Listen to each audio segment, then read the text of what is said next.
In this video, I'm going to talk about the 5 most common misconceptions and flat out lies about mixing low end.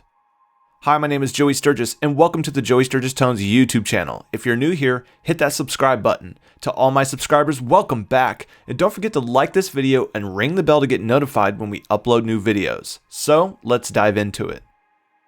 How often do you hear other engineers tell each other they're doing something wrong or that's not the way I'd treat that? For as much good information getting shared between your peers, there's plenty more toxic information that gets spread.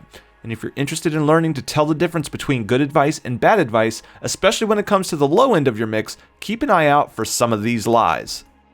This is one of the most ridiculous examples I hear on a regular basis. Can't hear it? You're fine, bro. Except you're not fine. The minute you go to listen to that mix on a system that hypes your low end, making it more noticeable, you'll wish you had taken some of the subtleties into consideration ahead of time.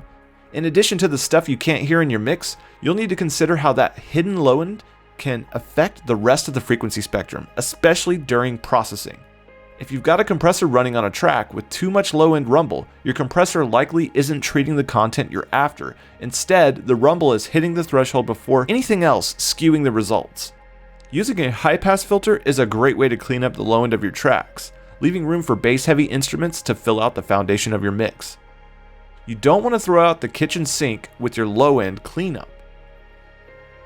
Certain tracks, such as cymbals, are very unlikely to ever have useful low-end content, and other tracks like synthesizers and guitars, especially extended range or drop tune ones, are likely to overlap with your bass and kick drums to an extent. So when I hear engineers say that they throw a high-pass filter on everything but the bass and the kick, I cringe a little bit inside. Everything in mixing is situational. Don't just make a blanket assumption that rolling off 100 Hz is an easy and effective shortcut to cleaning up your low end. This rings especially true during tracking, where once it's gone, you're not ever getting it back. This is advice that's commonly misinterpreted by new engineers, and it comes down to using best practices when EQing. The advice usually is the equivalent to subtractive EQ sounds more natural than additive EQ. Beginners take this to mean subtractive EQ is good and additive EQ is bad, or cutting is better than boosting. This problem extends to the tracking side as well, where a lot of engineers tend to track with extra low end that they can cut out later.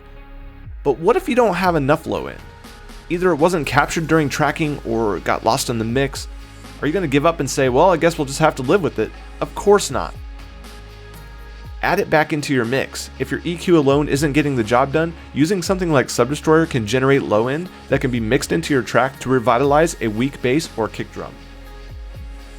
Now this is another common misconception that I hear a lot. It's easy enough to make a bass drop in most DAWs, but doing it the right way can end up giving you something that sounds infinitely better. Bass drops are tough for a lot of people to really get right because there are various pieces that go into it, like the speed of the drop, starting and stopping frequencies, waveforms, and more. And not to mention that after getting it right, you've got to make sure that it fits into the mix. The easiest solution is letting a tone shaping virtual instrument handle the heavy lifting for you.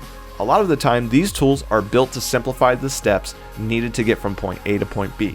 And using something like the trigger section in Subdestroyer can make a quick and easy bass drop that matches the key of your song.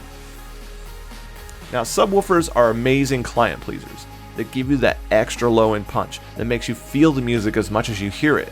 And with that said, they're not always necessary and can actually be detrimental to your mix. If you're going to add a subwoofer to your setup, make sure you're doing it right. Analyze the room you're in. Find out where your crossover needs to happen. Otherwise, you're just adding another speaker to the equation that will inevitably add muddiness to your mix room. I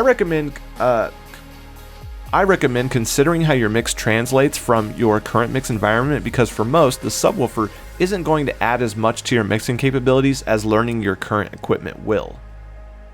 Most speakers, even the entry-level ones, can replicate down to 80 Hz. As you get into larger speakers, that range grows as far as 35 Hz. With the threshold of human hearing just 15 Hz lower, adding a sub for such a small gain isn't nearly as valuable as making sure your stereo image and monitor placement is optimized.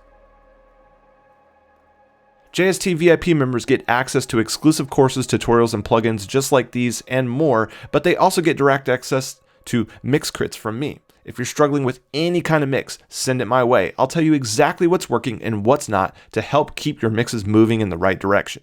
You can sign up for this program today. The link is in the description below, or just go to joeysturgistones.vip/join and we'll see you there. That's it for today. See you guys in the next video.